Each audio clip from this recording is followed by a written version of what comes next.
দেখছেন তো আপনাদের সামনে যে প্যান্ডেল হচ্ছে, আমাদের যারা সহকর্মী, আমাদের যারা হিতাকাঙ্ক্ষী, যারা সত্যিকারের আগামী দিনে বাংলার রাজনীতিতে উল্লেখযোগ্য ভূমিকা পালন করবে, সেটাই মুর্শিদাবাদ একটা ঐতিহাসিক জেলা, যে জেলাতে বাংলা, বিহার, উড়িষ্যা নেতৃত্ব দিত এই জেলা থেকে। 190 বছরের ব্রিটিশ শাসনে অনেক কিছু ওলটপালট করে দিয়েছে। তারপরে স্বাধীনতার পরেও আজকে 75 বছর অতিক্রান্ত হয়ে গেছে। বাংলার রাজনীতিতে মুসলমানদেরকে সবাই ইউজ অ্যান্ড থ্রো করে, তাদেরকে শুধু ব্যবহার করে, ভোট ব্যাংক হিসাবে ব্যবহার করে। তাদেরকে বিভিন্ন জায়গায় কোনো স্বচ্ছ জায়গা দেওয়া বাদ দিয়ে শুধু তাদের বিরুদ্ধে প্রশাসকে যারা থাকে তারা শুধু তাদের বিরুদ্ধে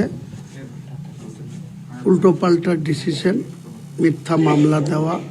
আজকে বিগত 2 বছরে বাংলায় বিভিন্ন প্রান্তে যেখানে ল অ্যান্ড অর্ডার ব্রেক হচ্ছে বা আইন শৃঙ্খলার অবনতি হচ্ছে, সেখানে আমরা লক্ষ্য করেছি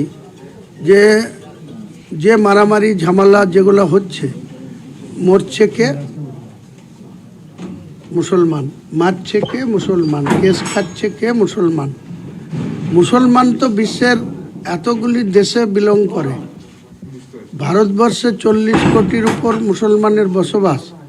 বাংলাদেশের মুসলমানদের সংখ্যা কত? 19-20 কোটি। পাকিস্তানের কত?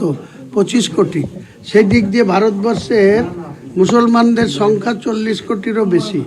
এই বাংলায় 4,26 লক্ষ মুসলমানের বসবাস, 2,82 লক্ষ ভোটার, টোটাল 7,66 লক্ষ ভোটারের মধ্যে 5 কোটি।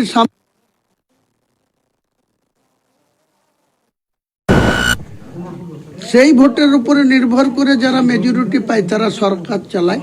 সেই সরকার চালাতে গিয়ে শুধু মুসলমানদের অর্থনৈতিক দিক থেকে পিছিয়ে দেয়া, শিক্ষা থেকে পিছিয়ে দেয়া, তাদের অর্থনীতিকে দুর্বল করে দেয়া, তাদের মধ্যে হানাহানি, ঝামেলা, মারামারি লাগিয়ে রাখার কৌশল, এগুলা থেকে আগামী দিনে আমি গোটা বাংলার মুসলমান ভাইদের কাছে এই মুর্শিদাবাদ, ঐতিহাসিক মুর্শিদাবাদ থেকে আমরা বাংলার রাজনীতির যে মেরুকরণ করব, তাতে আগামী বিধানসভা 2026 সালে সেই বিধানসভায় বাংলার মুসলমানরাই বাংলার গদিতে কে মুখ্যমন্ত্রীর তখ্তে বসবে তার নির্ণায়ক শক্তি বাংলার মুসলমানরাই হবে। মুখ্যমন্ত্রী নিশ্চয়ই অমুসলিম হোক, স্বাধীনতার পর থেকে তারা হয়ে এসছে। যতগুলা মুখ্যমন্ত্রী হয়েছে সেই মুখ্যমন্ত্রী কেউ মুসলিম হয়নি, কেউ ডেপুটিও হয়নি। মুসলমানদেরকে এত পরিমাণ ভোট, অথচ তাদেরকে শুধু ইউজ অ্যান্ড থ্রো করা হয়। আমি আগামী দিনে মুসলমানদের ন্যায্য অধিকার, তাদের ন্যায্যভাবে, শান্তিপূর্ণভাবে সম্প্রীতি বজায় রেখে বেঁচে থাকার যে অধিকার, সেটাকে আগামী দিনে প্রতিষ্ঠা করবে মুসলিমরা। এই যে বিভিন্ন জায়গায় আপনার প্রস্তুতি সভা আপনি বিভিন্ন জায়গায় করছেন, আজকেও রেজিনগরে করবেন, কতটা আশাবাদী যে 22 তারিখে কতটা আশাবাদী করছেন? আমি আশাবাদী অত বুঝি না। আপনাদের ওসব প্যাচের প্রশ্নর আমি কোনো উত্তর দেব না।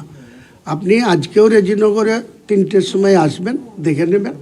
গতকালকে এখানে জুম্মা পড়ার পর ওখানে আমি ত্রিমোহিনীতে গিয়েছিলাম, কি হয়েছে তার ফুটেজ দেখে নেন, কি মিটিং হয়েছে। যখন আমি বেলডাঙ্গা থেকে ত্রিমোহিনী যাচ্ছিলাম, পুরো রেজিনগর বিধানসভা এলাকার একদম বেলডাঙ্গা বিধানসভার পরেই, ভারত সেবাশ্রমের পরেই, যখন বেগুনবাড়ি থেকে শুরু করে কাজীসার, মোহনপুর, সাহেবের মোড় থেকে শুরু করে লাস্ট পর্যন্ত শুধু 2 ধারে মহিলারা বাড়ি থেকে বেরিয়ে এসে শুধু আমাকে দেখার জন্য, আমার সাথে হাত মেলানোর জন্য, আমাকে দোয়া করার জন্য মানুষের ঢল নেমেছে। এখান থেকেই প্রমাণ হয় আগামী দিনে মুর্শিদাবাদের রাজনীতিতে সম্পূর্ণভাবে আমরা সিপিএমকেও অচ্ছুত বলছি না, সিপিএমকেও বলছি আপনারা যদি তৃণমূলকে হারাতে চান, বিজেপিকে যদি ক্ষমতা থেকে দূরে রাখতে চান, সিপিএম, আইএসএফ, কংগ্রেস তারা আসুক। আমি ফর্মুলা বলে দিচ্ছি, মুর্শিদাবাদে 22টা সিট আছে, 9 আমি লড়বো, 9 অধীরকে ছাড়বো, 3 সিপিএমকে ছাড়বো, 1 আইএসএফকে ছাড়বো, তৃণমূলকে শূন্য করব। যে কেউ আসতে পারে, না আসলে আমি একাই লড়ে 22টার ভিতরে কটা জিতাবো কাউন্টিংয়ের দিনে করে দেখাবো। যে খুশি লড়তে পারে আমার সঙ্গে।